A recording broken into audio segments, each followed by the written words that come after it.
பிரியமானவர்களே, இயேசு கிறிஸ்துவின் இணையற்ற நாமத்தில் உங்களை வாழ்த்துகிறேன். இந்த மன்னாற்றுடைய இந்த டெய்லி பாட்காஸ்டை கேட்கிற உங்கள் ஒவ்வொருவரையும் கர்த்தர் ஆசீர்வதிப்பாராக. சங்கீதம் 77 10வது வசனம் இப்படியாய் கூறுகிறது: அப்பொழுது நான், இது என் பலவீனம், ஆனாலும் உன்னதமானவருடைய வலது கரத்தில் உள்ள வருஷங்களை நினைவு கூறுவேன் என்பதாக. நினைவு கூறுங்கள், ரிமெம்பர் என்ற தலைப்பின் கீழ் இன்றைய மன்னாவை தியானிக்கப் போகிறோம்.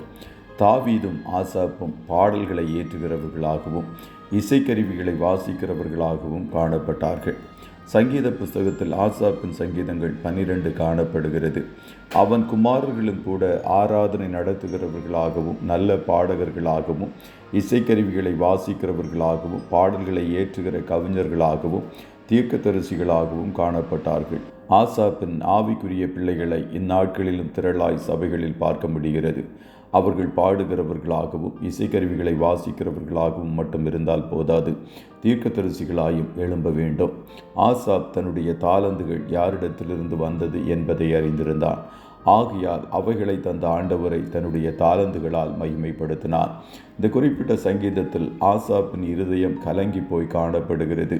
அவனுடைய ஆத்துமாவில் ஆறுதல் இல்லாமல் காணப்பட்டது. ஆகையால் ஆண்டவரிடம் அநேக கேள்விகளை கேட்கிறவனாய் காணப்பட்டான். ஆண்டவர் நித்திய காலமாய் தள்ளிவிடுவாரோ? இனி ஒருபோதும் தயை செய்யாதிருப்பாரோ? அவருடைய கிருபை முற்றிலும் அற்றுப்போயிட்டோ?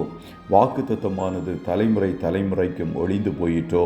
தேவன் இரக்கம் செய்ய மறந்தாரோ? கோபத்தினாலே தமது உருக்கமான இரக்கங்களை அடைத்து கொண்டாரோ என்று பல கேள்விகளை கேட்கிறான். உடனடியாய் சில காரியங்கள் அவனுடைய நினைவிற்கு வருகிறது. ஆண்டவர் செய்த நன்மைகளை நினைத்து பார்த்தான்.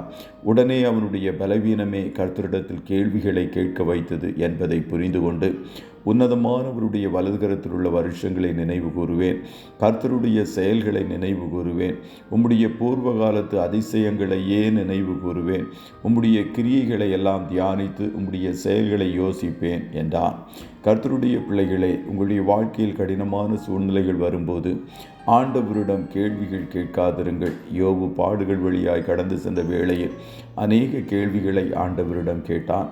ஆண்டவர் அவனிடம் அவருடைய அனந்த ஞானத்தின்படி திருப்பி கேள்வி கேட்ட வேளையில் யோபு கர்த்தருக்கு பிரதியுத்தரமாக, இதோ நான் நீசன், நான் உமக்கு என்ன மறு உத்தரவு சொல்லுவேன்? என் கையினால் என் வாயை பொத்திக் கொள்ளுகிறேன்.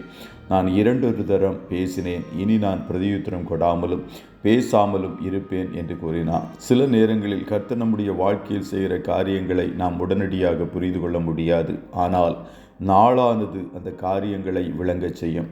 அப்போது நமக்கு அது ஆச்சரியமாயிருக்கும்.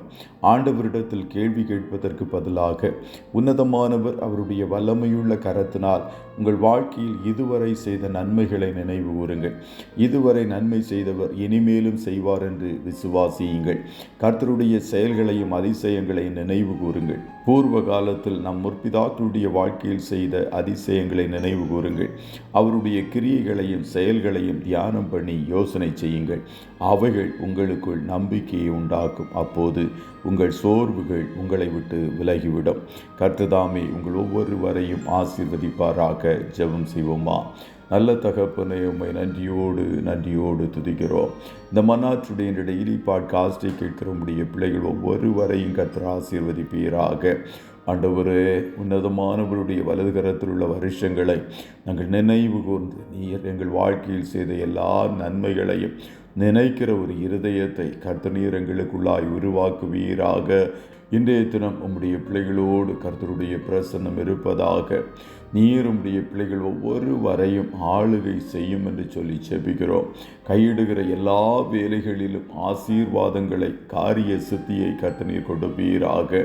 கண்ணின் மணி போல காத்து கொள்ளும். ஆட்டுக்குட்டியானவருடைய இரத்தத்துக்குள்ளாய் ஒவ்வொருவரையும் கொடுத்து இயேசுவின் நாமத்தில் வாழ்த்தி ஜெபிக்கிறோம் நல்ல பிதாவே. ஆமென்.